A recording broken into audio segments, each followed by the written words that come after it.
Bangladesh online Trinamool সাংবাদিক forum BOTSF এর নবনির্বাচিত কমিটির নেতৃবৃন্দের সাথে শুভেচ্ছা বিনিময়, কমিটি পরিচিতি ও আলোচনা সভা অনুষ্ঠিত হয়েছে।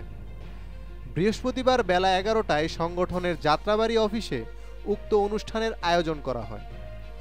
BOTSF এর চেয়ারম্যান মোহাম্মদ মনির হোসেন কাজীর সভাপতিত্বে ও মহাসচিব মোহাম্মদ আল আমিন শাওনের পরিচালনায় অনুষ্ঠানে বক্তব্য রাখেন BOTSF এর vice chairman KM Abul Hossain, যুগ্ম মহাসচিব আতিকুর রহমান, যুগ্ম মহাসচিব মোহাম্মদ কুতুবুদ্দিন, সাংগঠনিক সম্পাদক সাইদুর রহমান জাফর, দপ্তর সম্পাদক মেজবাউদ্দিন প্রমুখ।